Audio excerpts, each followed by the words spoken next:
Santos do Fundão! Sejam muito bem-vindos e bem-vindas, santos e santas de Deus. Eu sou Mark Júnior e para esse episódio estou aqui com... Dani Morango. Cris Dias. E além da Dani e da Cris, a Catarina também está aqui conosco, tá? Então pode ser que você escute algumas participações especiais da Catarina, que tem 3 meses. Ela é a nova integrante, então, do SPM. Hoje vai ser o primeiro episódio que nós vamos falar sobre um Papa que alcançou também esse título de santo, né, da nossa igreja. Hoje o nosso episódio é sobre São Pio X. Então vamos à biografia de São Pio X. Nasci pobre, vivi na pobreza e quero morrer pobre. Giuseppe Melchiori Sarto. Nasceu em Rice, povoado de Veneza, Itália, dia 2 de junho de 1835. Filho mais velho de Margherita e Giovanni Sarto. Ordenado sacerdote em 1858, bispo em 1884, cardeal em 1993 e eleito papa no dia 4 de agosto de 1903. Seu papado durou até 1914, portanto durante 11 anos. Morreu aos 79 anos. O seu predecessor foi Leão XIII e seu sucessor Bento XV. Ficou conhecido como Papa da Eucaristia. A sua beatificação foi no dia 3 de junho de 1951 pelo Papa Pio XII. E a sua canonização no dia 29 de maio de 1954 pelo Papa Pio XII também. E para começar esse ano, gente, a gente começou, né, com um episódio especial, falando um pouquinho aí sobre a oração. Eu espero que você tenha escutado esse episódio. E esse ano a gente vai fazer uma série especial, né, de 6 episódios sobre papas que foram santos. Então nós começamos então neste episódio com São Pio X e vamos colocar aí outros papas, né, nesses primeiros 6 episódios do ano. E como foi dito lá no episódio da oração, a gente também esse ano quer testar um formato diferente de episódio para vocês, tá? Então vai sair um episódio mais longo, que é essa conversa que a gente faz, essa partilha, esse bate-papo, né, que vocês já estão acostumados. E vai ter um outro episódio também no formato onde a gente vai falar um pouquinho da história, da vida daquele santo, mas a gente não vai dizer quem é. Você vai ter que tentar descobrir quem é o santo ouvindo a história dele. E aí no final do episódio você vai conhecer quem é aquela pessoa, tá? Então a gente espera que você goste desse novo formato, né? Dê o seu feedback, se não gostou também, show de bola. Conta pra gente onde a gente pode melhorar para que a gente consiga trazer sempre, né, santos, beatos, servos de Deus da nossa igreja para que você conheça a história dele, se aproxime, torne os seus amigos, né? E inclusive, né, se a gente conseguir encaixar bem esse formato e Deus multiplicar o nosso tempo, a gente pensa até em talvez encurtar um pouco a frequência desses episódios um pouquinho menores para fazer eles mais vezes aí no ano, né? Para que vocês conheçam muitos santos, muitos beatos, muitos servos de Deus da nossa igreja, porque são muitos, né? São muitos. Graças a Deus a gente tem trabalho até para os nossos filhos aí, quando eles crescerem. Então vamos partilhar um pouquinho então, meninas, sobre São Pio X, né? Quem quer começar trazendo aí um pouquinho de como foi conhecer a história de mais esse santo da nossa igreja, né? Um santo importante, assim como todos os outros, né? Não porque foi papa, mas porque alcançou a santidade e deixou o seu exemplo, né? De virtude, o seu exemplo, que é aquilo que a gente busca imitar, né? Às vezes a gente olha para os santos e fala, poxa, ele não é alcançável, mas a gente tenta imitar e pegar pra gente uma virtude, uma qualidade que ele tem e aquela que está faltando ali, que a gente tem que trabalhar, né? Só para também não dar esse peso, né? E uma coisa também que me ocorreu agora é que geralmente a gente traz aqui para vocês história, né, de santos, beatos da igreja, que tem vocações muito diferentes, idades muito diferentes, contextos muito diferentes, para mostrar para você que a santidade é para todo mundo, né? Então, a gente já trouxe episódio de santos mais jovens, santos mais velhos, sacerdotes, casados, enfim, para todo mundo. Então, se você está nos ouvindo aí e você é papa, você vai se identificar com o nosso episódio, não é mesmo? Eu não sei se esse episódio vai chegar no Papa Francisco, mas foi só uma brincadeira, viu, gente? Não deixa ele ouvir não, porque senão se ele ver as besteiras que a gente fala aqui, ele vai mandar uma carta lá, dando uma bronca em todo mundo. Mas como que foi, gente, conhecer um pouquinho aí sobre a vida desse santo? Para mim foi uma surpresa conhecer um pouquinho sobre o Papa Pio X, porque eu, sinceramente, não conhecia nada. Então, foi uma grata surpresa. Foi uma sugestão, né? Uma das caixinhas que a gente abriu aí no Instagram do SPM, veio como sugestão Papa Pio X. E aí eu coloquei ele na lista e depois de um tempo, para montando aqui as listas das gravações que a gente ia fazer, né, o Marcos até olhou e comentou, nossa, esse papo é muito bom, não sei o quê.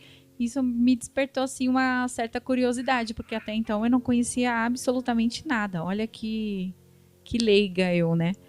E aí quando chegou agora, né, eu falei, coloquei na lista e tal, todo mundo só comentava assim, nossa, é muito bom, esse papo é muito bom, esse papo é muito bom. Isso foi aumentando a minha curiosidade. Quando eu comecei a estudar, eu realmente falei, nossa, eu só consigo falar nossa, gente. Que homem, que história, que maravilha, assim. Então, eu espero que ao longo do programa a gente consiga transmitir um pouquinho, assim, do que foi esse... Para você que também, assim como eu, não conhecia, né, a história do Papa, eu espero que a gente consiga aí transmitir um pouquinho do que foi, do que ele fez e do porquê ele é esse Papa tão extraordinário e especial. Eu também não conhecia nada vezes nada sobre a história dele. E quando eu comecei a ler e estudar, eu falei, que atual, né? Que Papa para esses tempos. E que alegria, sem a gente saber, sem a gente combinar, mas com certeza a providência de Deus, começar essa série com o selo Bom Pastor por ele, né? Porque é um Papa que vai trazer muitas coisas para esses tempos que estamos vivendo, né? Os alertas, tudo aquilo que ele fez no período dele de papado, o quanto é importante para esses nossos tempos. E aí também eu fiquei pensando, acho que eu já até falei isso em alguns episódios, o quanto aquilo que nós somos na infância, na nossa vida, no caso dele como padre, depois bispo, formou todo o caráter dele para aquilo que ele continuou fazendo como papa. Então, o quanto aquilo que nós somos hoje, aquilo que nós formamos na personalidade dos nossos filhos também, né, das crianças que estão à nossa volta, vai determinando aquilo que a gente deseja e aquilo que Deus espera dela para o futuro. E só falando aqui, né, falei sobre como conhecer o Papa e como que foi, através de uma sugestão da caixinha do SPM, então só para dizer para vocês, assim, ó, que a gente não fica dizendo, fulano que indicou, fulano que fez, fulano que sugeriu, mas a gente leva em consideração, tá? Todas as sugestões são anotadas e no tempo aqui oportuno, a gente procura atender aqui as sugestões. Então, se vocês verem uma caixinha ou tiverem sugestões e quiserem mandar pra gente, pode mandar, que não cai no limbo, não. Ela fica aqui guardadinha com muito carinho e a gente, no tempo oportuno, quem sabe, vai gravar aquela sugestão que você deu. Então, quem deu essa sugestão do Papa Pio X está sendo atendido agora. Bom, então, como primeira impressão, assim, a vida dele, né, já causou surpresa. E realmente, assim, o que eu já tinha de informação prévia me remetia a isso, sabe? De ser realmente um sacerdote extraordinário, né? Um papa que foi bastante importante para a nossa igreja. E entrando na vida dele, né? Como que a gente pode começar partilhando um pouquinho sobre a vida dele? Então, para começar falando da vida dele, a gente tem que falar ali da infância, né? Da família, um pouquinho ali do contexto de onde ele veio. Ele é filho de um casal trabalhador e de uma realidade de pobreza, né? Ele não veio de uma família rica, nem nada disso, era... simples e humilde, né? Isso, e tempos difíceis até, né? Eu li o livro aqui para falar um pouquinho, né? Partilhar com vocês aqui, e no livro relata que eles chegavam a ter que racionar a comida, então assim, não fazia várias refeições por dia, fazia às vezes 2, porque não tinha essa abundância de alimentos e tudo mais. Então, era um casal muito trabalhador e muito temente a Deus, né? E isso ficou como exemplo já para o Giuseppe, né? Futuro Papa São Pio X. E esse ambiente, né, onde ele nasceu, cresceu, era uma aldeia de camponeses, então o trabalho realizado por ele, pela família, pelos pais principalmente, era um trabalho duro. Um trabalho de fazenda mesmo, um trabalho duro, é um pequeno vilarejo, a família muito devota, né, a Deus, muito religiosa, e foi conseguindo aí passar para ele essa simplicidade e os valores ali da família, da igreja, e tudo isso de uma forma também muito serena. Ele foi crescendo nesse ambiente de simplicidade e serenidade.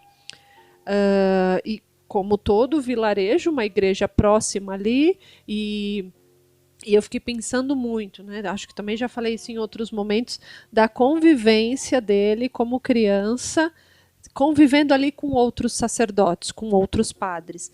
Ele já ia para a igreja, já desde pequenininho, ajudava os padres ali da igreja, e com 10 anos ele já foi colocado ali como um coordenador dos acólitos. Então pensa ali num bando de meninos, e ele, como já tinha uma vivacidade, uma inteligência, ele era muito conhecido pela espontaneidade dele, pela inteligência e uma vivacidade. Ele já tinha uma liderança muito visível, aprendia as coisas muito fácil.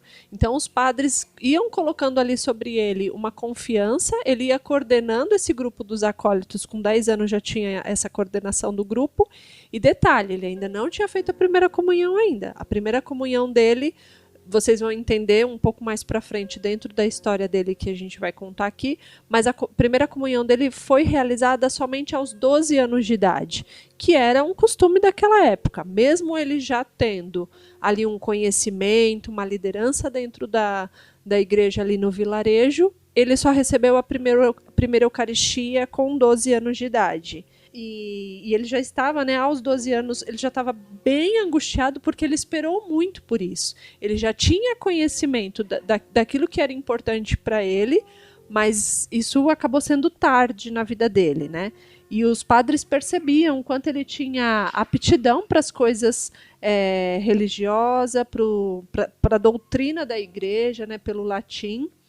E, por vezes, ele era visto entrando na capela, aos pés de Nossa Senhora, para rezar, e ele falava que ele pedia a força de um guerreiro e a humildade de um frade.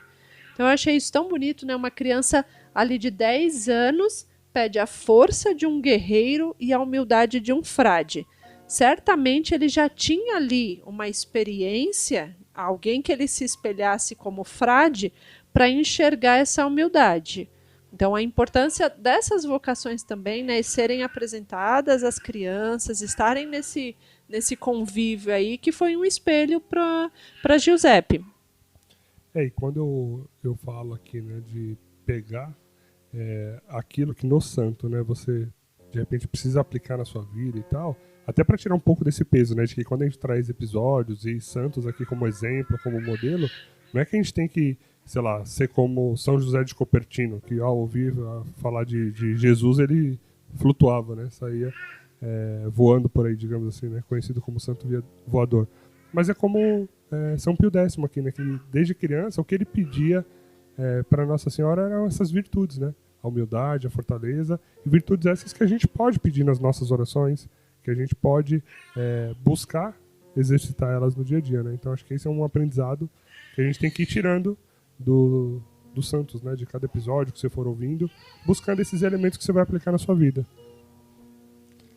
Então, e aí como a Cris falou, né? Ele tinha uma grande potência, ele tinha um raciocínio rápido, ele era muito sagaz, ele gostava de estudar. Então ele esgotou tudo que tinha para aprender ali na aldeia. Ele estudou tudo que tinha para ser estudado, né, a educação ali era limitada, e ele esgotou aquilo. E aí os padres, vendo que ele tinha grandes possibilidades, né, ele poderia mais do que aquilo, investiram nele. E aí ele foi fizeram toda ali uma ajuda, né, porque por conta própria ele não poderia ir pro seminário. Então, ele, através de um sacerdote que o ajudou, ele foi para o seminário estudar. E lá também não foi diferente, né? Durante o período do seminário, relata que ele era um dos primeiros, se não o primeiro, nas notas e nos estudos. Ele era muito empenhado e muito comprometido com aquilo. Aí existe uma frase, né, eles descreveram assim ele: sua vontade é firme e madura, sua diligência é notável. E ele falou, e aí falavam, né, que a severa disciplina ali do seminário para ele não era nada, porque como ele tinha vindo de uma vida dura, uma vida de trabalho, uma vida de estudo, uma vida que não era fácil, então a ordem ali do seminário, as regras e toda a disciplina, para ele aquilo não foi difícil, foi tranquilo para ele se adaptar àquela realidade. E aí uma das características que ele apresentava, que era a inteligente submissão à autoridade. E aí falava, enquanto Papa, ele disse, para comandar é necessário ter aprendido a obedecer. Então, uma frase que ele disse lá na frente, mas que reflete já a vida toda, né? Então, ele foi uma pessoa que respeitava as regras, os comandos, e que não tinha dificuldade em obedecer aquilo que colocava. Uma pessoa super comprometida e empenhada naquilo que ele estava fazendo. E o quanto, quando ele chegou no seminário, ele ficou encantado com a biblioteca, né? Porque ele nunca tinha visto tantos livros assim na vida dele. Ele que sempre, né, foi muito dedicado, muito disciplinado, como a Dani disse. Mas imagine você chegar num lugar que você fala, nossa, tudo isso de acesso eu vou ter meu, exclusivo. Ele estava no melhor lugar que ele poderia. O melhor self-service que ele poderia encontrar, né? O do conhecimento. Ele chegava lá e podia ler os livros à vontade, né? E ele viveu essa realidade, né? Nas férias ele voltava lá para o povoado dele, depois ele voltava para o seminário. Às vezes ele era uma pessoa, a gente precisa ressaltar, ele sempre foi uma pessoa muito reservada, assim. Ele não gostava de aparecer, não gostava de oba-oba, né? Ele é uma pessoa bem relacionável, era amistosa e tudo mais, mas ele gostava de ter um certo recolhimento. É que eu acho que aí também entra o pedido que ele fez para Maria e ela atendeu, né? Da humildade. Eu acho que desde criança pedindo isso, né? Ele levou isso para sempre, assim. Foi uma marca, ele enquanto filho, enquanto seminarista, sacerdote, papa, bispo, cardeal, ou seja, aonde ele estava, acho que a humildade era muito presente. Sim. Nele, né? E incomodava ele certas regalias e coisas que as pessoas queriam impor a ele. Para ele isso não era necessário e ele se sentia até mal. Então, às vezes, quando ele voltava, assim, período de férias, voltava lá para o povoado dele, algumas coisas começavam a incomodar ele. Então, quando ele voltava para o seminário, ele falava, ufa, porque aqui eu posso ficar quietinho estudando, não, sabe, sem tanto alarde. E ele foi tão bem, mas tão bem no seminário e cumpriu tudo tão bem que ele terminou o seminário, né, antes da idade, que só podia ser ordenado papa naquela época a partir dos 24 anos. Papa não. Padre, né? Só podia ser... Nossa, eu já pulei a história toda. Só podia ser ordenado sacerdote com 24 anos. E ele terminou o seminário com 23. Então tiveram que pedir uma ordem especial para que ele pudesse ser ordenado antes do período oficial. E é legal ver que agora, né, já como sacerdote, fazendo o trabalho pastoral ali, né, com as pessoas, essa marca realmente da humildade, assim, da paz, da tranquilidade que ele passava, porque todo mundo que tinha contato com ele, né, sentia isso, assim. Acho que era uma coisa que, como a gente fala, né, quando transborda, sabe, quando enche a jarra ali, vai derramando e as pessoas vão sentindo esse contato, porque as pessoas falavam com ele ali e saíam impactadas, né, com uma paz, uma leveza assim, tão grande que ele conseguia transmitir, né? E sempre que as pessoas viam isso e tentavam de algum modo elogiá-lo ou enaltecer, ele falava, né, que ele era só um padre do campo, né? Ele sempre trazia essa origem dele também muito forte. Eu sou só um padre que veio do campo. Então, ele tentava ao máximo não receber para si, né? Não tomar esses elogios, essas glórias que as pessoas tentavam dar para ele, né? Sim, e aí quando ele foi ordenado, ele foi enviado para um povoado, né, para tomar conta de um povoado também muito pobre e com os seus desafios lá, né? E ele, pelas características dele, foi transformando o lugar. Ele era uma pessoa que falava muito bem, então os sermões dele atraía as pessoas, mas nem por isso ele não afastava as pessoas, pelo contrário, ele aproximava, né, e transformava. E uma das características também, eu li a frase na biografia, e isso se perpetuou durante a vida dele todinha, que é a questão da pobreza. A gente precisa falar um pouquinho sobre isso, porque ao longo da vida dele, ele procurou, ele veio da pobreza e ele procurou viver a pobreza ao extremo. Tem histórias boas aí, né? Então, Nossa, várias histórias dele. Vamos contar algumas.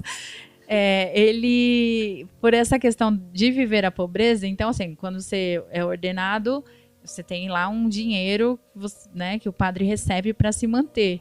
Ele doava todo o dinheiro que ele recebia, ele dava aos pobres, ele não queria nada disso, então assim, ele vivia com o mínimo, do mínimo, do mínimo, tudo que ele podia, ele dava aos pobres, a ponto de não ter o que comer e a ponto de não ter o que se vestir, né?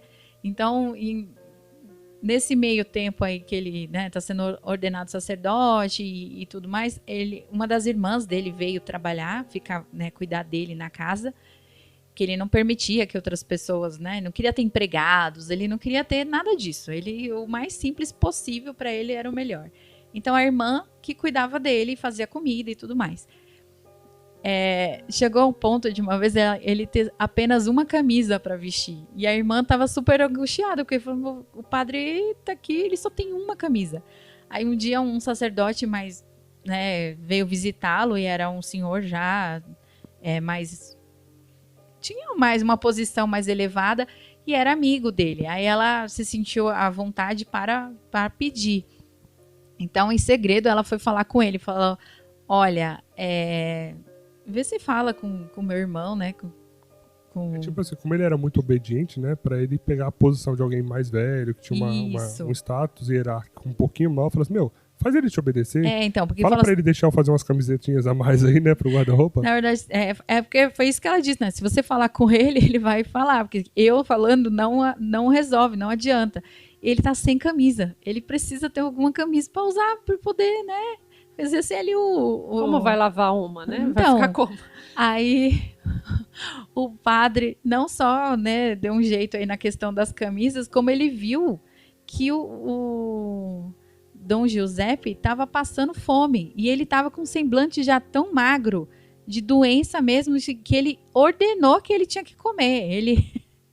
Ele não só deu um jeito nas camisas, como ainda ordenou que falou, você tem que se alimentar, você tem que cuidar de você, você precisa cuidar de você. E a irmã também falou com esse outro padre, né, porque como ele dava todo o dinheiro que ele tinha, ela também não tinha dinheiro para comprar os tecidos e fazer as camisetas, né, então Sim. Ela, além de pedir que ele obedecesse essa ordem de receber umas camisetas a mais, ela também pediu pro padre, se possível, ali providenciar os tecidos, né, para que ela pudesse fazer as camisas, porque ele dava tudo o que ele tinha, tudo. Até um padre amigo dele, né, que estava ali junto no serviço, falou assim para ele uma vez, mas esse dinheiro que você está dando para os pobres vai fazer falta para sua mãe, né? Porque, então você não manda para sua mãe. Aí ele, não, a minha mãe vai ter a providência, né? Alguém vai cuidar dela, ela vai conseguir. Essas pessoas aqui precisam mais. Então ele era desapegado totalmente de qualquer questão material. Tem uma frase dele, num determinado momento aí da vida, que ele fala, eu era pobre, mas agora eu sou um mendigo perfeito. Exatamente. E ele, depois de um tempo, né? Então ele ficou ali na paróquia, ficou responsável. E aí ele foi enviado, né, para ser diretor espiritual do seminário. E o interessante é que o pessoal conhecia já a fama dele de dar tudo que ele tinha, e a ponto de passar fome, que o responsável que o mandou lá para o seminário mandou com uma condição de que ele tivesse que morar no seminário, ele tinha que viver no seminário, porque lá eles sabiam que ele ia ter que comer, ele não ia poder abrir mão de todas as coisas a ponto de não ter comida ou de não ter roupa. Por estar dentro do seminário, naquela realidade, então ele seria minimamente cuidado. E até por isso também, assim, ele morando e trabalhando lá, a necessidade que ele teria de sair na rua ali por muitas vezes era menor, né? Então ele não teria tanto contato com os pobres que ele tinha no meio do caminho, e isso ia limitar um pouco esse negócio dele sair dando tudo que ele tinha. Então eles fizeram isso para realmente obrigar, falaram, não, vamos deixar ele trancado lá dentro, ele mora lá, ele vive lá, ele trabalha lá, e ali a gente consegue alimentá-lo, vesti-lo, deixar ele tranquilo lá pra gente cuidar dele, né? E então, assim, seguindo aí a vida dele, né, ele foi ordenado, muitas coisas aconteceram, tá? A gente tem que simplificar, senão a gente fica aqui horas falando sobre ele. sobre os detalhes. E não vai falar da vida de como Papa, né? Então a gente está seguindo. Se você tiver curiosidade para saber os detalhes, a gente indica aqui depois o livro que a gente leu e também outras fontes aí. Então, depois de ordenado, ele sacerdote, ele ficou acho que mais ou menos 9 anos como sacerdote, né? Teve essa missão aí no seminário, que era uma das preocupações dele também. Então, ele cuidou muito bem do seminário quando ele esteve lá. E até chegar a ser ordenado bispo. Então, ele foi ordenado bispo. E mesmo enquanto bispo, ele abriu mão de toda e qualquer regalia que ele podia ter. Então, assim, ele não queria ter empregados, ele não queria ter nada. Às vezes, ele precisava viajar de um lugar para o outro. Ele tentava fazer isso da maneira mais desapercebida possível. Tem relatos aqui no livro que ele fazia... Uma vez ele precisava ir para um lugar e ele não queria chamar atenção. Aí ele mandou pedir uma carruagem, um carro, né, daquela época, como se 2 padres fossem para outro lugar. E não disse quem eram esses 2 padres. E aí, quando chegou essa carruagem, um padre que ia era ele. E o pessoal falou, como assim, né? Como Dom Giuseppe vai nessa carruagem? Ele simplesmente entrou e foi. Ele não queria saber de pompa, ele não queria anunciar. E ele era muito, muito, muito acessível. Muito acessível. Ele fazia questão de ouvir confissão, de visitar os doentes. Ele nunca perdeu esse costume de visitar as pessoas, de estar aberto, de receber as pessoas. A casa dele estava sempre aberta para receber quem precisasse de ajuda.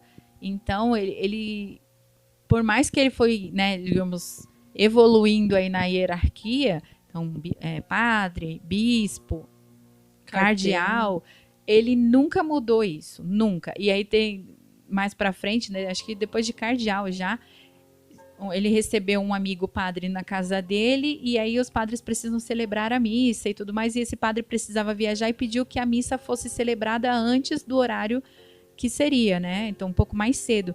Aí ele falou, tudo bem, não tem problema, aqui tem o lugar, né, a capela e tal. Aí esse padre falou assim para ele, mas quem vai servir na missa, né? Quem vai ajudar? Aí ele, eu?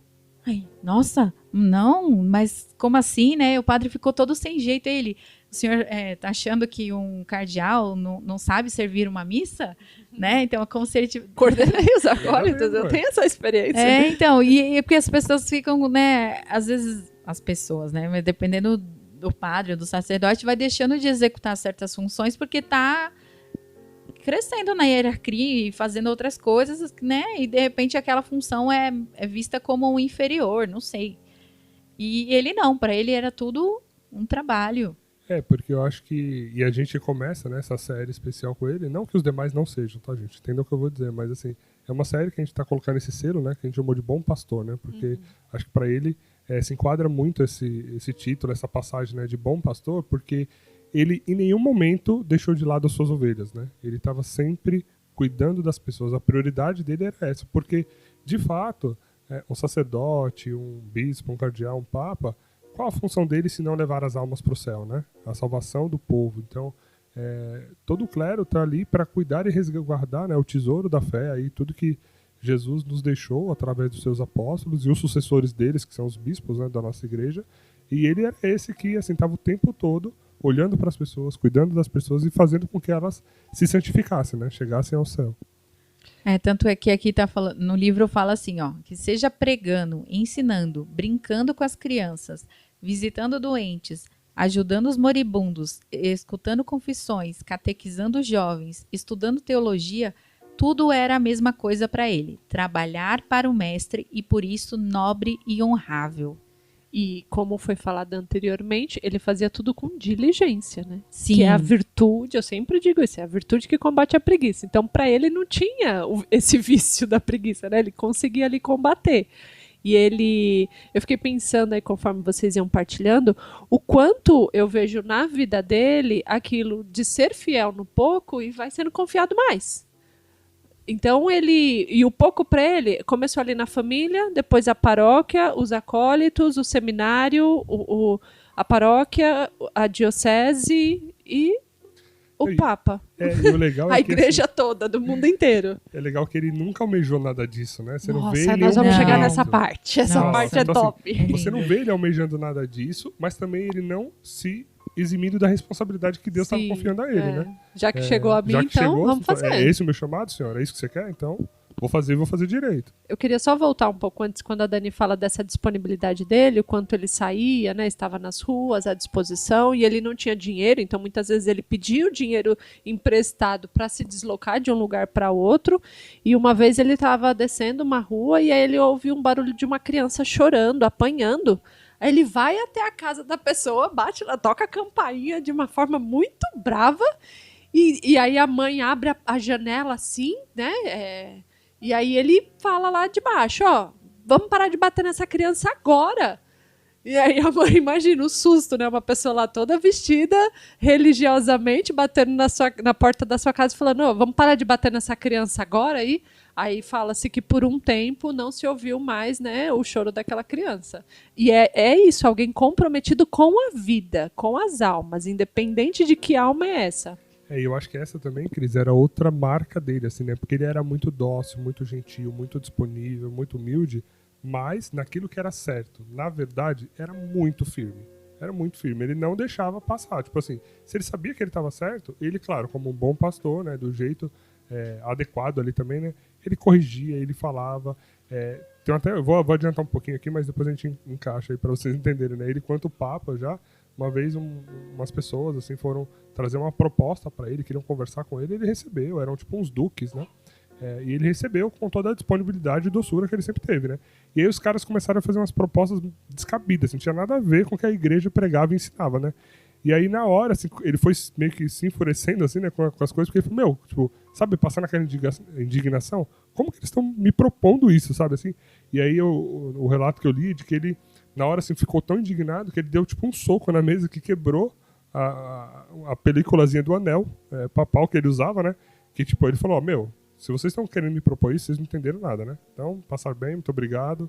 Para resumir aqui. Então, essa marca dele que era interessante, né? Que muitas vezes a gente acaba, para não, talvez, gerar uma imagem desconfortável, dependendo do contexto, a gente acaba se omitindo, né? E ele sempre tinha essa firmeza na postura dele, né? Então, pra gente seguir, vamos lá, né? Sacerdote, padre, bispo, reitor do seminário, bispo, cardeal. E aí Quanto tempo em cada etapa? Mais ou menos 9 anos, né? Tem uma piadinha aí que ele ficou 9 anos padre, 9 anos bispo, 9 anos cardeal. E aí ele tá brincando. Então só falta 9 anos como papa. E aí ficou um pouquinho mais, mas quase o que foi também.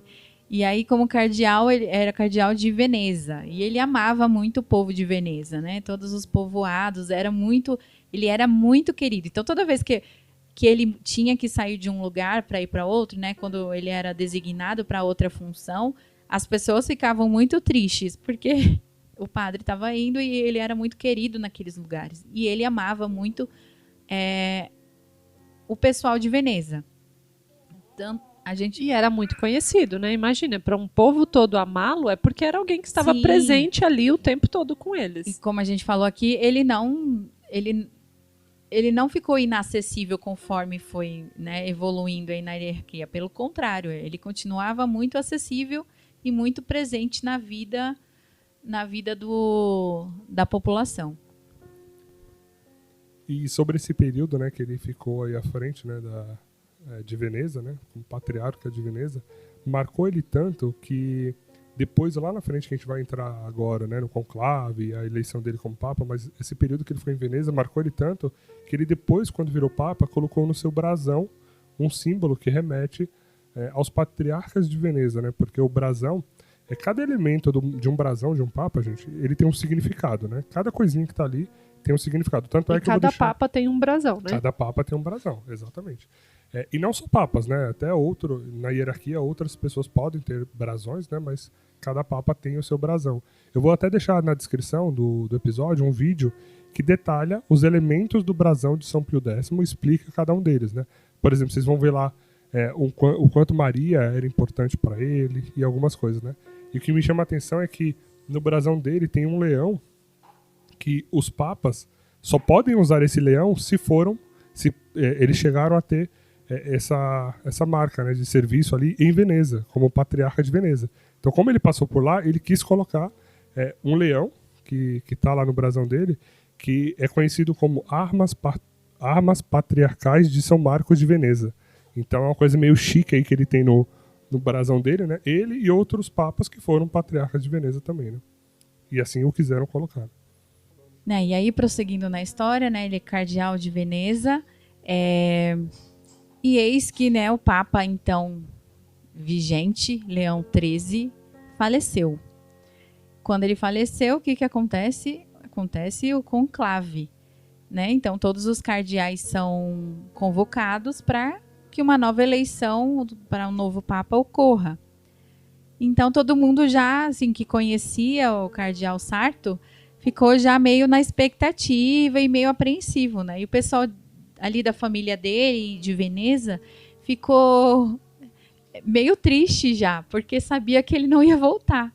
Era engraçado que as irmãs dele choravam, ficaram meio angustiadas, e ele, não, gente, para com isso, eu vou ali, não vai ter o conclave e eu volto. Da mesma maneira que eu vou, eu volto. Então todo mundo falando, não, mas talvez você não volte. Ele, gente, eu vou voltar. Da mesma maneira que eu vou, eu volto. Fiquem tranquilos, para com isso. Tanto é que ele pediu para providenciar a passagem de ida e volta já, né? Porque ele falou, gente, é rapidinho, é um pulo e lá. E também não tinha dinheiro, né? Não tinha dinheiro, pegou emprestado. Pegou emprestado, comprou ida e volta. Falou, não, é rapidinho, vou lá, meu voto, volto para casa, tudo certo. Eu não sei se todo mundo que nos escuta, só para ir ilustrando aí na cabeça, já assistiu algum conclave, né? Para quem aí presenciou a passagem de São João Paulo II ou do próprio Bento XVI para o Papa Francisco, conforme a gente vai lendo essa história do conclave do Papa Pio X, eu já ia imaginando toda a cena na cabeça. É muito legal. Eu também fiquei muito empolgada e imaginando. E também foi legal que ele pediu para o secretário dele arrumar, né, a viagem lá para poder ir para o conclave. E o secretário demorou muito. E aí ele falando, fale lá pro fulano. Desculpa, eu não lembro o nome dele agora, mas fale lá pro fulano que eu não tô indo pra América, não. Eu tô indo ali pro conclave, ali em Roma. É rápido, ele não precisa demorar tanto para providenciar essa viagem. Então, ele tinha a convicção de que ele ia voltar. E antes que ele vai, ele faz uma oração, né? E fala pro povo de Veneza, né? Ele fala... Orem, né, para que Deus envie um Papa segundo o coração dele, sim, né? Orem para que Deus envie um Papa segundo o seu coração. Uhum. Olha isso, que lindo. Aguardem. Maravilhoso. E aí o conclave começou, né? Ele foi lá, chegou em Roma, todos os cardeais, né? Então os cardeais se reúnem ali na Basílica de São Pedro, as portas são fechadas e dali ele só sai com a eleição de um novo Papa. Então tem esse o cenário ali que ele foi vivendo. E aí nesse meio, né, que está sendo organizado para começar o conclave, então cada cardeal tem seu lugar, a sua cela, eles têm lá os momentos que eles vão ter as votações, elas ocorrem 2 vezes por dia, né? Então tem toda aí a estrutura do conclave.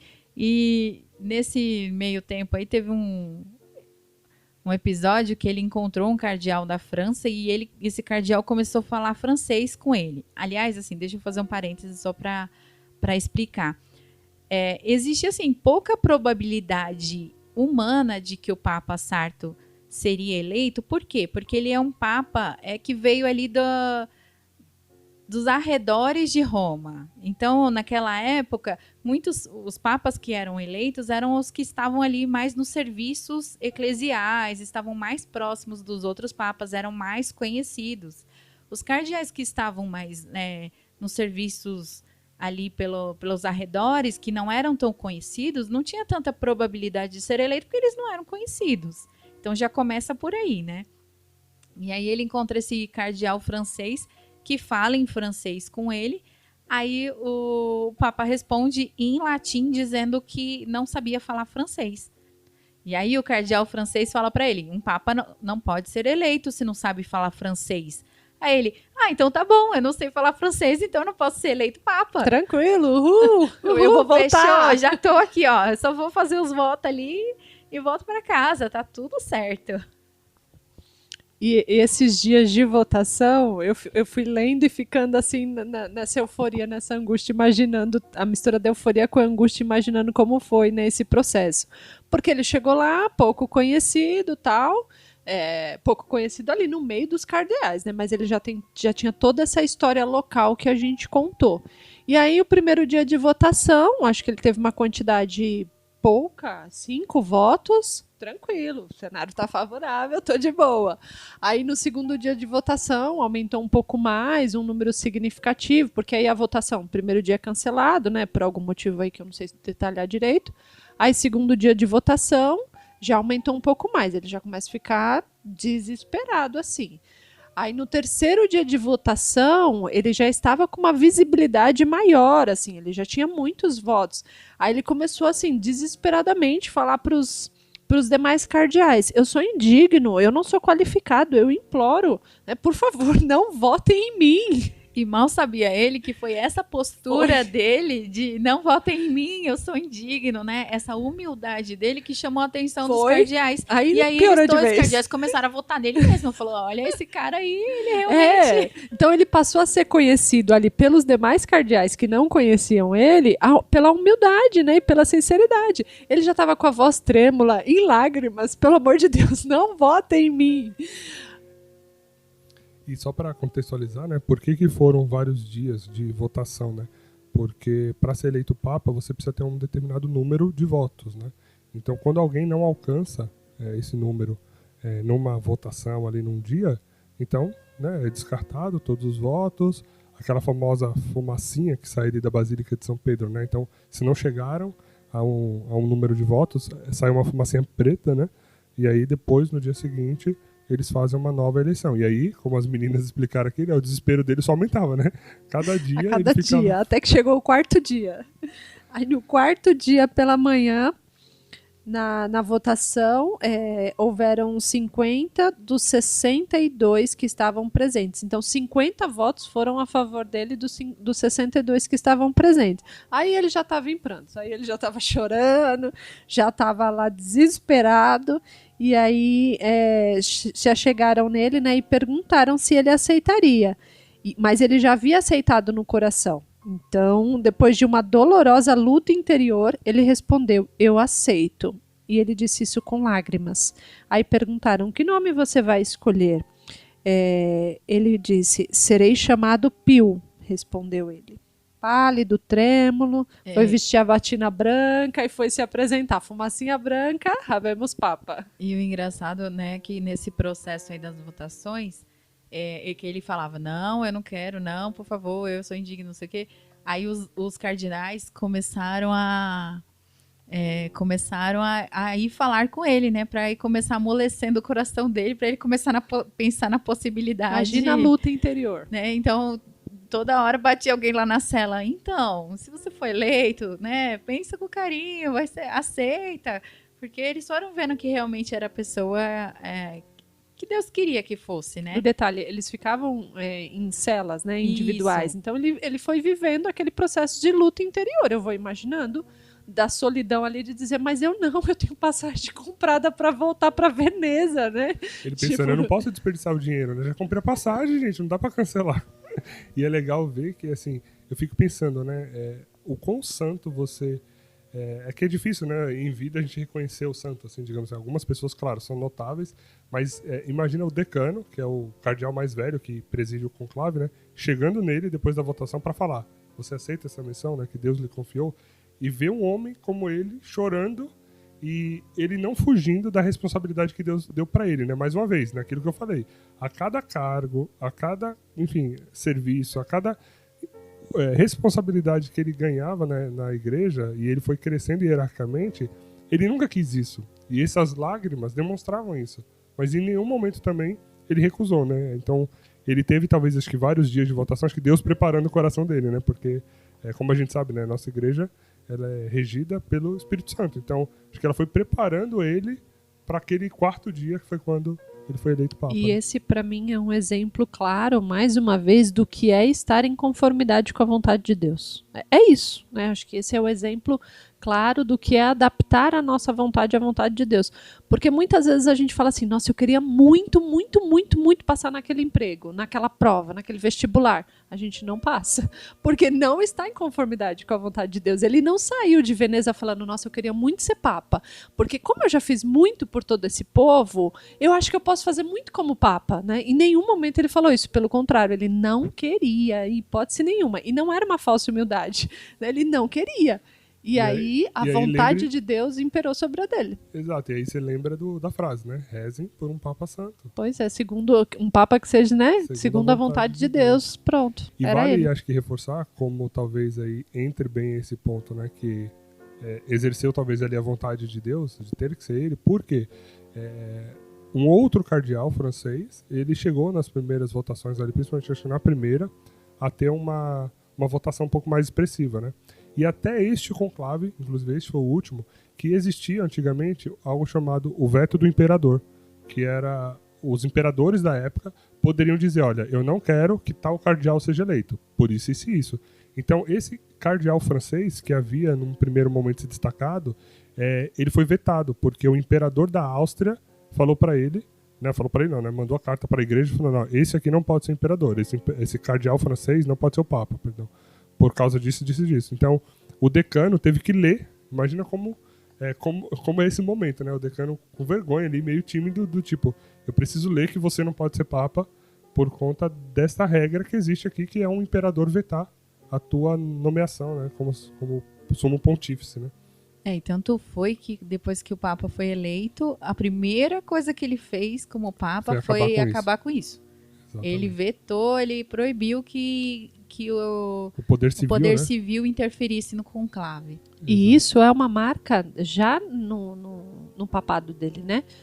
Tudo aquilo que a gente falou a respeito dele como pessoa, padre, bispo, seminarista, ele permanece com essa postura como papa, então ele continua vivendo ali uma questão de entrega, de pobreza, de doação, ele continua visitando as pessoas e já começou ali em vida muitos milagres acontecerem, muitas curas acontecerem. Assim que ele foi eleito papa, ele foi visitar acho que um cardeal que estava internado, né, prestes ali a morrer, já sem esperança de vida, foi lá, rezou, impôs as mãos, no dia seguinte o cara teve alta, estava ótimo, já saiu andando e cantando pela rua.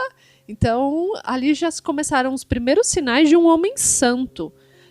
E aí a gente entra numa parte da história dele que para mim é muito importante, marca muito esses tempos de hoje.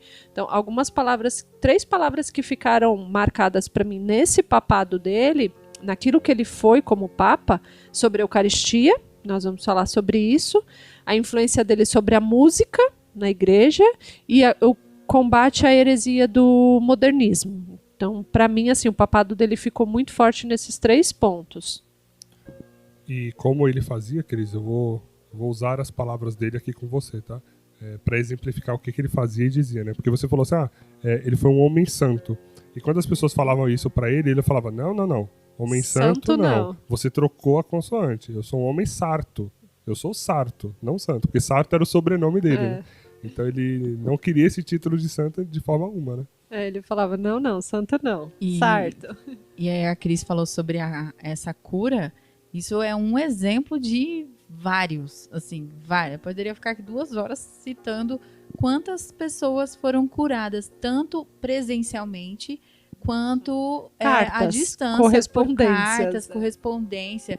Fala, reze por mim, Papa. O Papa rezava, a pessoa ficava curada. Existe vou citar aqui um fato só mais um, né? Para exemplificar. Uma moça, ela morava na Inglaterra e ela tinha uma doença no pescoço, umas feridas, um negócio meio feio. E aí essa moça, lendo o Atos dos Apóstolos, ela viu lá que a sombra de Pedro curava. E aí ela pensou assim, se a sombra de Pedro, que foi o primeiro Papa, curava, então a sombra do Papa Pio X vai me curar. Então partiu Roma, né? Aí a mãe dela levou ela para Roma para ver o Papa, na esperança de ser curada. E aí o Papa passou, né, nas audiências que tem, as audiências públicas e tudo mais, passou por ela e tudo, mas não dirigiu a palavra para ela especificamente. Ele não fez nada, ele passou por ela e aí depois ele deu uma bênção geral ali, não foi nenhuma bênção tão específica para ela. Ele deu uma bênção. No momento da bênção, ela se sentiu curada. E aí, quando eles voltaram, né? Ela e a mãe voltaram pro hotel, a mãe tirou os curativos ali do pescoço para ver como é que tava e ela estava completamente curada. Não tinha ferida nenhuma. Nenhuma. E aí tem, né, duas questões. A santidade do Papa, que não precisou nem fazer nada específico para ela ser curada. Ele nem sabia. Ele nem sabia. E a fé dessa mulher. Porque também me chamou a atenção muito a fé que ela teve de que ela seria curada daquele, né, da santidade do Papa. Um homem santo, um bom Mas pastor. eu acho que isso é o que realmente a gente tem que tomar pra gente, né? Que é essa fé, esse crer. É um pouco até daquilo que a gente fala no episódio da oração, né? Que é você pedir a Deus já com a certeza de ser alcançado. Porque se a gente pega ali os milagres que Jesus realizou também na Bíblia, né? Muitas vezes ele fala, a sua fé te curou, né? Lembra da mulher hemorrágica que tocou no manto e ele falou, alguém me tocou, né?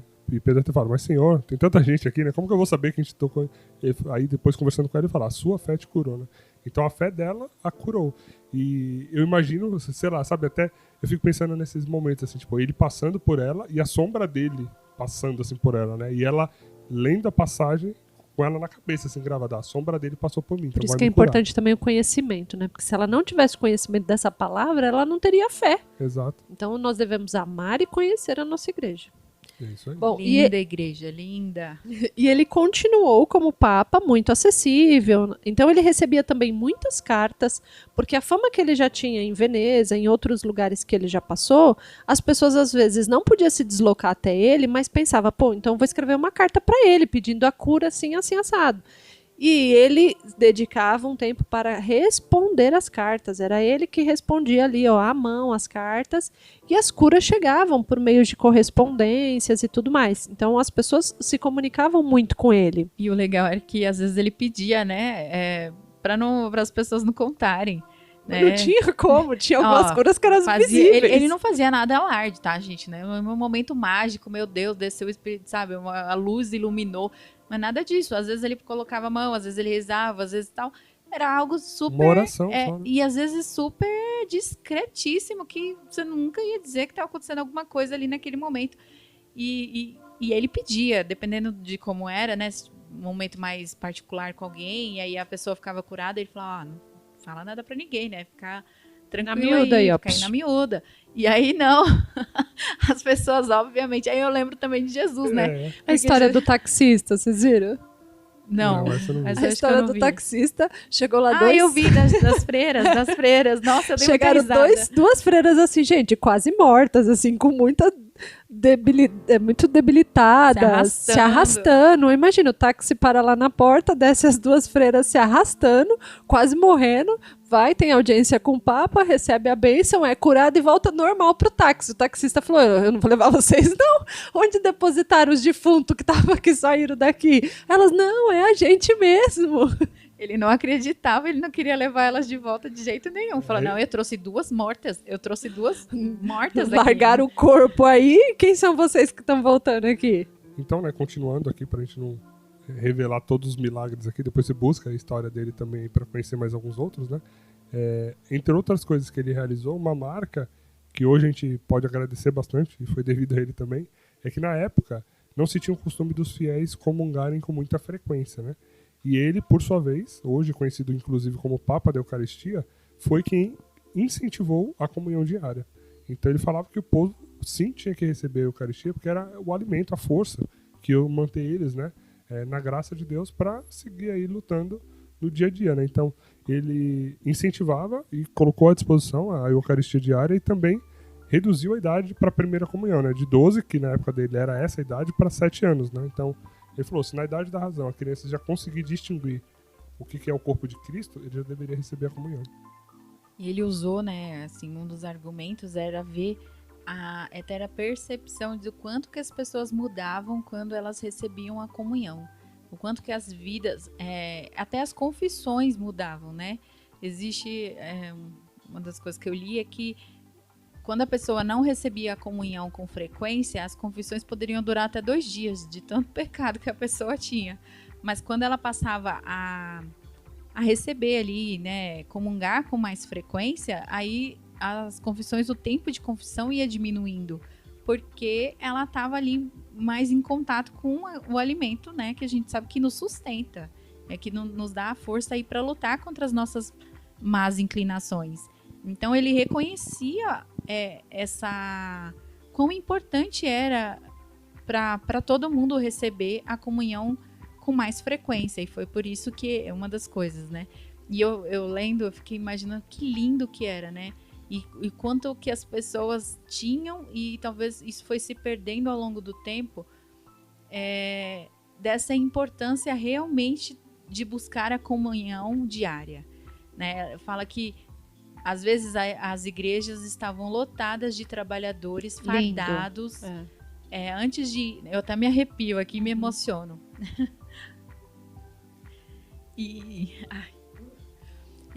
Então, assim, estavam, né, a igreja repleta de trabalhadores fardados buscando a comunhão, o alimento para dar o sustento para as lutas diárias, as lutas ali no trabalho, as lutas do dia a dia mesmo, e reconhecendo que era aquilo que os fortalecia, né? Que lindo que é imaginar essa igreja repleta das pessoas buscando a Jesus.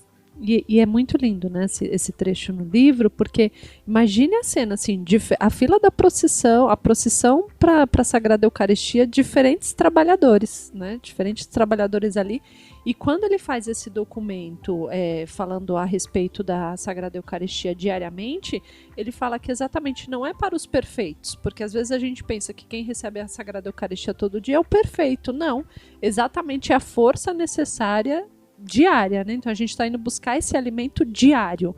E essa questão da Eucaristia, eu fico imaginando assim, o Deus já preparando ele, né? Porque ele demorou até os 12 anos de idade dele para receber a Eucaristia. O quanto aquilo, ele fala isso na história dele, que foi angustiante para ele. Ele já queria receber antes. Ele sabia da importância de receber antes. Então, além dele tornar a Eucaristia acessível a nós diariamente, e ele falar, façam isso, né? Recebam a Sagrada Eucaristia diariamente, ele antecipa essa idade, então ele coloca a idade do juízo aí aos 7 anos, né? A idade que a criança já pode, se ela estiver preparada a receber a Eucaristia. Ele fala, há casos que pode ser antes, há casos que pode ser depois. E aí tem uma história dessas disposições dele com os fiéis, onde uma mãe em audiência se aproxima com seu filho ali para pedir a bênção. O filho tem 4 anos, gente, presta atenção na história. E aí a mãe pede a bênção e tal, e aí o Papa fala para ele, quantos anos você tem? Aí ele fala 4. Aí o padre fala, o que é a comunhão? Aí o menino fala, é Jesus Cristo. E o Papa fala, e quem é Jesus Cristo? O menino responde, Deus. Aí o Papa pergunta para a mãe, ele já tem a primeira comunhão? Ela fala, não, o Papa volta com ele aqui amanhã que eu mesmo vou dar a Sagrada Eucaristia para essa criança. É maravilhoso. Gente, 4 anos. Primeiro que assim, essa mãe já devia ser aquela mãe piedosa, religiosa, que a gente sempre fala da mãe dos santos aqui, né? Ela não era qualquer mulher aí. Então ela já ensinava isso para o filho.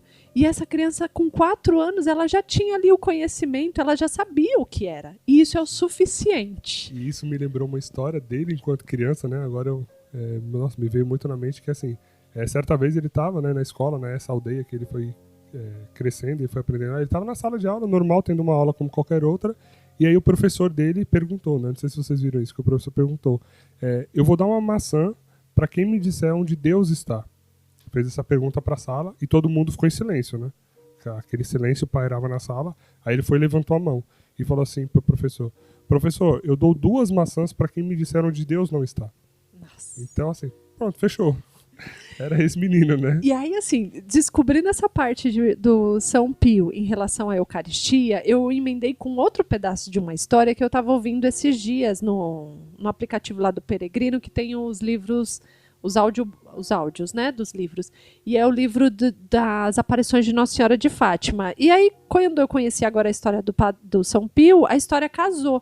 Então, vou fazer só um recorte rápido, mas para você entender que a relação de um papa, de fato, interfere na vida dos seus fiéis. Então, na mesma época, aconteceu um pouco antes o milagre de Fátima. Então, Lúcia já existia nessa época. Lúcia, com 6 anos de idade, ela já tinha todo o conhecimento da verdade, ela já estava pronta para a Sagrada Eucaristia, só que até então era com 12 anos. A Lúcia chegou aí, junto com a preparação com os irmãos, um dia antes da primeira comunhão dos irmãos, ela foi se confessar com o pároco e o vigário, e aí o pároco falou, você sabe de bastante coisa, mas você ainda não tem a idade. Gente, a Lúcia sentou na beirada da escada e se acabou de chorar, junto com a mãe. A mãe falou assim, gente, mas minha filha está pronta, ela não pode receber a Eucaristia. E a mãe, provavelmente já conhecedora desse documento do Papa Pio X, a mãe volta nesse padre e nesse vigário e fala, mas a minha filha já tem o conhecimento da Sagrada Eucaristia, ela não pode receber? Aí o vigário insiste com o padre e fala, eu acho que ela está pronta, né? Apesar dela só ter 6 anos, mas eu acho que ela está pronta. Aí o padre fala para ela, então você se arruma, que amanhã vai ser a sua primeira comunhão. Aí, então, eu já tô aqui chorando, né? A bichinha não dormiu a noite toda, e aí passou a noite preparando o vestido dela, tal, porque no dia seguinte ia ser a primeira comunhão dela. Então, olha a decisão de um papa para uma pessoa que hoje a gente conhece a história, temos até podcast aí das aparições de Nossa Senhora de Fátima, e é isso, influenciou diretamente na vida de um fiel que está conectado com a igreja, que não está perdido nesse mundo, ela teve a oportunidade de receber a Sagrada Eucaristia. Então, é isso. Ela poderia até usar, né, a expressão e falar pro padre, assim, né, você está falando não para mim e para minha filha, ou você está falando não para todo mundo? Porque o seu chefe, se eu for lá falar com ele, ele vai deixar. Tem certeza que ela não pode? Já conhecendo, né, como que ele era. E aí, dando sequência, né, o que mais a gente pode trazer desse período dele do Eu tenho outra história. Né? Tem outra história, que ele é cheio das histórias. E outra mãe aí, em outra audiência com ele e tal, chegou nele e disse assim, uma senhora, na verdade, chegou nele e disse assim, o que eu posso fazer pela Santa Igreja, Santo Padre? Aí ele falou, ensine o catecismo. Então, aí vem toda a história dele, né, de devoção à Santa Igreja e de fazer com que a doutrina seja acessível a toda a população. Então, para ele, o catecismo não era uma preparação exclusiva por um determinado tempo. Para ele, o catecismo é algo que deve estar fácil acesso para nós e ser ensinado em qualquer momento. Aí ele cria o catecismo maior, né, que é feito com perguntas e respostas, de uma maneira muito simples, uma linguagem de fácil acesso. E ele disse muito isso. Então, ensine o catecismo, né? Ensine a verdade da fé, a doutrina. Isso foi uma forma também de combater essa heresia do modernismo. Exatamente. Porque uma das preocupações que ele tinha realmente, e sempre teve, né, é de catequizar o povo. Assim, as pessoas tinham que conhecer a fé que elas professavam, o que a igreja realmente falava, né? E é importante realmente ver que belo documento, né? Que no final do dia ele conseguiu compilar, porque a preocupação dele era tamanha que, assim, catecismo a gente tem vários na igreja, tá, gente? Assim, você pode pegar desde o catecismo romano, lá depois do Concílio de Trento, até tantos outros, né? E o dele é muito legal porque ele trouxe no formato que, na verdade, é um compêndio, né? Que é perguntas e respostas. Ele lança a pergunta e te dá uma resposta ali. Então, vale muito a pena você ter aí na sua casa, né? Você ler o Catecismo Maior de São Pio X, porque com certeza você vai enriquecer a tua fé, o quanto você acredita, né? E aí eu fecho só com um comentário de que hoje nós temos um outro catecismo vigente, né? Que é o amarelinho ali que a gente conhece, né? E é importante, olha só como a igreja ela costuma fazer as coisas, né? Tanto o catecismo romano lá do Concílio de Trento, por exemplo, até mesmo esse catecismo amarelo que a gente conhece hoje em dia, né?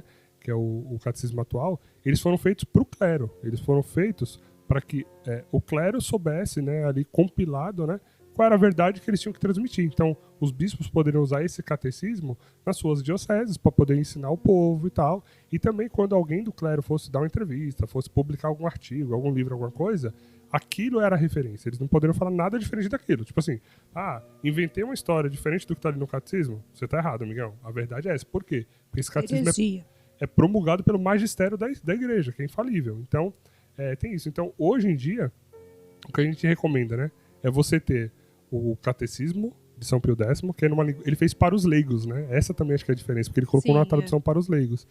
Mas tenha também o catecismo atual, porque ele já vem trabalhando, né, depois de um tempo aí, coisas, problemas, questões que a gente vive hoje em dia que São Pio X não precisou se preocupar no catecismo dele. Então, algumas questões de moral já estão um pouco diferente, porque é o que está vigente o outro, mas vale muito a pena. É rico demais você ler esse catecismo. Só complementando sobre o catecismo, uma das coisas que precisa ficar claro para nós que já chegamos aqui nesse episódio de podcast e que a gente vem buscando a cada dia, né, nosso crescimento espiritual e amadurecimento na fé, a gente precisa tirar aquela ideia de que catecismo é uma coisa que a gente faz só na catequese, né, enquanto criança. A gente precisa entender que o catecismo, nós temos que estudá-lo o tempo todo. Eu tenho uma dúvida, eu devo recorrer ao catecismo? Esse, então, do São Pio, é pergunta e resposta. Se eu fizer uma pergunta por dia e eu ler uma resposta por dia, o quanto isso vai me edificar na fé? Então, é importante, sim, nós buscarmos esse conhecimento e que esse episódio de hoje também nos ajude nisso. E essa preocupação toda que ele tinha, né, em catequizar o povo, é para que eles não caíssem no que a gente chama aí de heresia modernista, né, digamos assim. Ele até escreveu uma encíclica combatendo essa heresia, e é uma heresia que hoje a gente está chamando de heresia, né, como na época, que hoje está muito presente, né, porque assim, o que é essa heresia modernista? É você ir introduzindo na igreja elementos meio que do mundo, ou talvez relativizando as coisas da igreja. As verdades de Deus, elas são verdades. Se é verdade, não tem relativismo ali, né? É você ficar realmente dizendo assim, sei lá, vou dar um exemplo, né? Pensando aí do ponto de vista que nossa igreja católica foi fundada por nosso Senhor Jesus Cristo, a verdade está nela, então ela é o caminho de salvação, né? Essa ideia, né, modernista vai fazer o que? Todas as religiões são iguais, elas salvam, tudo aquilo. E ele sabe da importância realmente das pessoas estarem seguras na sua fé para não caírem nessas ideias, sabe? Para não ir deixando as coisas do mundo e levando elas mais para o mundo do que para Deus. Então, ele preocupado na salvação das almas, sempre incentivar. E aí ele escreveu várias cartas. Eu vou até deixar um link do site do Vaticano, com todos os documentos que ele escreveu. Vale a pena você ler essa encíclica, eu vou deixar o nome na descrição, para que vocês conheçam, né, um pouco do que ele escreveu, quais eram as ideias, o que ele buscava combater. E essa parte catequética era sempre muito presente e forte assim, no papado e no servir dele, né? E esse documento, né, essa encíclica que ele fala da heresia do modernismo, como o Marcos falou, um documento que a gente até acha fácil também na internet. Ele tem 83 páginas, se eu não me engano. E aí, quando ele fala dessa heresia modernista, é interessante que, assim, a gente vai lendo o documento, eu acho que ele dá umas 5 classificações diferentes do que seria a heresia modernista. Então, ele fala um pouco do filosófico, do teólogo, vários pontos. E automaticamente a gente se encaixa em algum daqueles. Assim, você fala, caraca, tipo, gente, eu preciso combater esse negócio em mim, então, né? E um documento que ele escreveu, gente, em 1900. Se ele tivesse vivo hoje, ele já estaria dando... Ele seria o guerreiro a combater tudo isso no tempo de hoje, lá, né? Na época dele, ele fez a comunhão ficar diária. Se fosse hoje em dia, ele ia espalhar confessionários pelo mundo todo, no meio da rua, né? Nossa, Bota um confessionário no meio da rua e quem estiver esperando no ponto de ônibus já vai se confessando. Já vamos adiantar esse negócio aí. E aí o que mais vai me chamando a atenção neste ponto da heresia modernista, e eu acho que nós precisamos ler sobre isso, né? Faça um propósito aí de ler. Como o bispo, ele já combatia, e ele falava assim, devemos combater esse grande erro contemporâneo. E o que seria esse erro? Né? A entronização do homem no lugar de Deus. Em tudo a gente vai colocando. Aí, e ele vai falando, né, que essa era uma realidade, e ele também falava muito de combater a heresia das obras. Então, é quando nós esquecemos aquela frase de Jesus, sem mim nada podeis fazer. Então, a heresia das obras é fazer, mas espera aí, e onde está Deus nessa história toda? E aí ele cita um livro de cabeceira que, gente, eu vou comprar esse livro, tá? Diz assim, o livro de cabeceira é A Alma de Todo Apostolado. Ele tinha esse livro ali de fácil acesso. É um livro, assim, pelo que eu só li das indicações ali num site de compras, eu falei, nossa, se é de cabeceira dele, tem que ser de todos nós, né? Vamos buscar esse caminho aí que parece ser top. Mas acho que esse movimento que ele vem combatendo da heresia, nós precisamos ler sobre ele hoje, porque naquela época ele já falava da infiltração desse movimento nos meios católicos. E esse modernismo, ele objetiva relativizar e deturpar todo o ensinamento da doutrina e o magistério da igreja. Então é desconsiderar a história e readaptar a história, relativizar a história para um contexto atual. E a preocupação dele também, né, não só com a questão do catecismo, né, de ensinar ao povo todas as coisas, mas também, por exemplo, na missa, ele, assim que ele foi eleito papa, ele já fazia isso enquanto bispo, cardeal e tudo mais, mas aí com o papa, né, ele tinha um poder maior, ele mudou muito a questão, por exemplo, da música, né? Então foi um ponto importante ali, papado dele. Por quê? Porque a música na missa naquela época, existia muita mistura de ópera. Música, né, considerada e até... hoje tem mistura de outras coisas, né, gente? De forró, de samba. Então ele combateu e instituiu mesmo que, né, fosse tocado na missa as músicas sacras. O canto gregoriano, ele difundiu bastante. Então ele falava que não é que ele era contra a música e que ele não gostava de música e que ele só gostava de música religiosa, né, música sacra. Não, ele só queria que cada coisa fosse no seu lugar, entendeu? Sim, o sagrado, né, sagrado precisa ser respeitado. O sagrado dá o melhor para Deus, né? Até na música.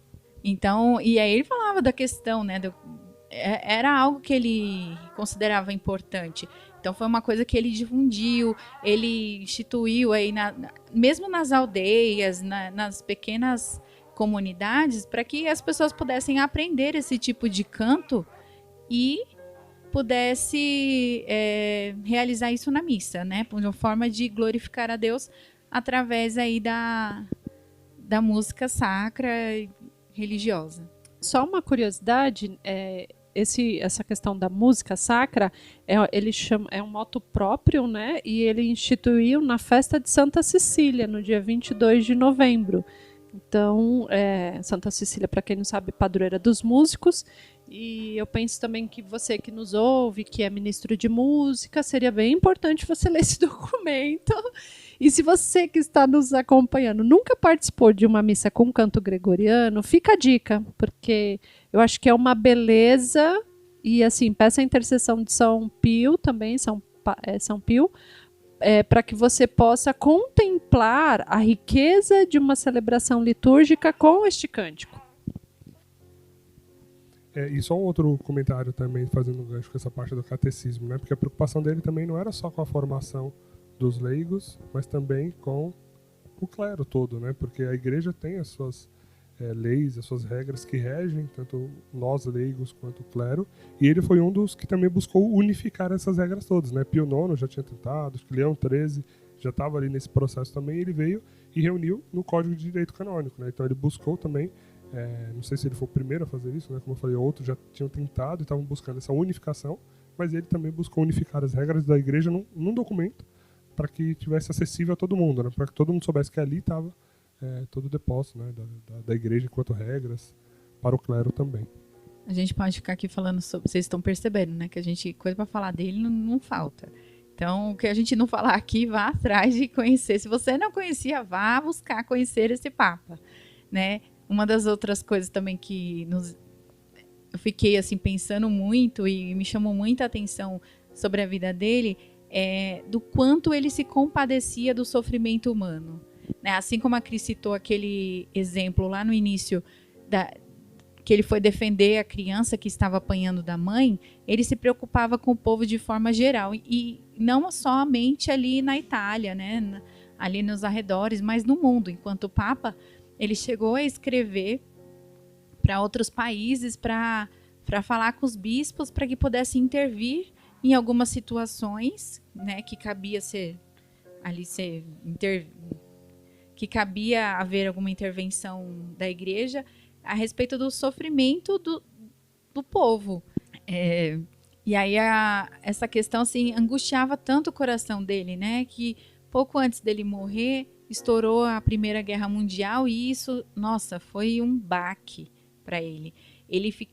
mudou o semblante dele. Há uma descrição de que ele, a partir de quando começou a guerra, assim, ele ficou mais entristecido, pensativo, porque ele ficava tentando Foi um achar... baque mesmo, né? Foi. Ele ficava tentando achar solução, assim, o que ele poderia fazer, como que ele poderia ajudar, como que ele poderia intervir, o que estava ao alcance dele para fazer, fora as orações, é claro, para tentar acabar com isso, minimizar. Então, ele sempre estava preocupado, né? Houve uma época que aconteceu um terremoto grande na Itália que destruiu várias cidades. Ele acolheu essas pessoas lá no Vaticano. Então, tudo que estava ao alcance dele, ele tentava fazer para diminuir o sofrimento das pessoas. Então, é uma característica muito forte dele também. E ele, na Primeira Guerra, ele se cobrava muito, porque foi algo que ele meio que previu, assim, e ele ficava triste, assim, como ele não conseguiu evitar, né? O que faltou para ele conseguir evitar aquilo? E a gente sabia que ele não ia conseguir evitar, né? Mas isso entristecia ele demais, realmente foi um baque, algo que ele sentiu muito. E como ele morreu? Foi um baque para ele, né, realmente, como o Marx falou, né? Essa questão da guerra. E ele foi ficando entristecido, e aí, já no final da vida dele, né? E aí, carregando esse sofrimento todo, né? Tentando descobrir aí um jeito e tudo mais, a gente vai se encaminhando aí já para o final da vida dele, que foi meio misterioso. Eu não sei se vocês encontraram mais detalhes, mas o que eu li foi que ele começou a sentir algumas coisas, mas continuou levando a vida normal. Então, as irmãs dele não perceberam, O próprio né? médico, né? O médico não percebeu, as pessoas não perceberam, tiveram audiências com ele e tudo, e não perceberam absolutamente nada nele, nada. Até que ele ficou tão doente que ficou de cama. Num processo de uns 3 dias, né? Foi suficiente para ele ficar de cama. E aí, quando pouco. o médico, né, que viram que aí realmente ele estava doente, alguma coisa, foi ver, já desenganaram. Falaram, não tem mais o que ser feito. Anunciaram, né, que já estava prestes a morrer, e aí dentro de horas, né? Isso, e foi tudo muito rápido, né? Então, quando ele ficou doente, quando se descobriu que ele estava doente, dentro de pouco tempo ele já foi ali se encaminhando para a morte. E ficou ali deitado, sendo velado pelas pessoas, né? E aí as pessoas rezando por ele e tudo mais, até que chegou aí o derradeiro momento para que ele partiu para o céu. E ele morreu com 79 anos, né? Muito bem, gente. Então, discorremos aqui, né, sobre alguns fatos aí da vida de São Pio X, esperando, né, que você conheça um pouco mais a história dele, que você se aprofunde, busque, né, além daquilo que a gente trouxe aqui para vocês, o que mais vocês ficaram curiosos para ver. E a última frase dele, né, quando ele já estava ali prestes a morrer, a única coisa que ele conseguiu dizer foi: eu me resigno completamente. E aí ele morreu, eu achei isso muito bonito, ele morreu da mesma forma que ele viveu, silenciosa e simples, né? E ele dizia, eu nasci pobre, eu vivi pobre e eu quero morrer pobre. Inclusive essa frase ele colocou no testamento dele, né? Tava lá, escrito para ninguém ter dúvida, né? Muito bem, gente. Então, depois de alguns poucos minutos, né, ou horas, estamos aqui falando dele. Muita coisa poderia ser dita ainda, mas eu espero que você fique curioso, ache interessante, né, a vida desse santo que foi papa da nossa igreja, para que você se aprofunde um pouco mais, coloque ele aí nas suas orações, peça a intercessão dele, porque com certeza ele vai te ajudar. E para fechar esse episódio, eu queria fazer um convite a todos vocês que estão nos ouvindo e a nós mesmos que estamos aqui gravando, né, a ajudar ele no seu lema de vida, né, porque no brasão dele, ele colocou como lema a seguinte frase, né, restaurar todas as coisas em Cristo. Então, que nós possamos ajudá-lo a restaurar todas as coisas em Cristo, principalmente começando com nós mesmos, né? Que nós possamos, assim como ele falou para essa mulher, né? Ensine o catequismo, a catequese, forme pessoas, que nós possamos restaurar a nossa vida, nos restaurar em Cristo, para que possamos dar um testemunho da verdade, né? Que esse testemunho alcance as pessoas. E para encerrar o episódio, eu gostaria de terminar fazendo uma oração, pedindo a intercessão dele, né? Por nós aqui. E a oração, ela diz assim: ó Deus, que destes a São Pio X a graça de governar a vossa igreja com sabedoria, amor e verdade, dai-nos também a nós, por sua intercessão, a graça de sabermos governar nossas vidas, nossas famílias, nossos empreendimentos, para que o vosso nome seja sempre mais glorificado. Por nosso Senhor Jesus Cristo, vosso Filho, na unidade do Espírito Santo. Amém. Amém. Ô, gente, para a gente encaminhar para o final aqui, o que a gente aprendeu com São Pio X? Eu aprendi que ele é o cara, meu, que eu não sabia nada sobre ele. Brincadeiras à parte, mas assim, eu fiquei refletindo em algumas coisas. Eu aprendi que não se nasce, parece ser uma coisa óbvia, mas isso me marcou assim, que não se nasce católico, não se nasce pronto, né? Assim, ele foi se formando ali no dia a dia, nas escolhas dele, ele se formou este pastor, este bom pastor. E eu aprendi que, mais do que nunca hoje, nesses nossos tempos, nós precisamos rezar pela conversão dos padres. Até então, um tempo atrás, eu rezava pela santificação, mas agora não, eu descobri que eu tenho que rezar pela conversão também, e que é justo e é devido eu rezar pela conversão dos sacerdotes, para que nós tenhamos bons pastores, né? A exemplo de São Pio. E também fiquei pensando, e estou aprendendo com isso, que o que ele defendeu e o que ele combateu, então houveram coisas aí na história dele que ele defendeu e houveram coisas que ele combateu. Nesses nossos tempos hoje, eu que estou gravando podcast aqui, você que está nos ouvindo, nós precisamos continuar esse caminho dele, de defesa e de combate. Então, isso é o que eu aprendi com ele. Eu não tenho a menor ideia do que eu posso falar agora. Eu já falei tanto no programa, eu tô ainda meio impactada, eu ainda preciso refletir alguns dias. Eu sou lenta no processo aí de reflexão, mas me chamam, sei lá, ele me impactou muito em todas as questões de simplicidade, de desapego, de zelo pela igreja, né, pelas coisas de Deus. Eu acho que tem tantas nuances assim da vida dele que eu posso pegar para mim, para melhorar como ser humano.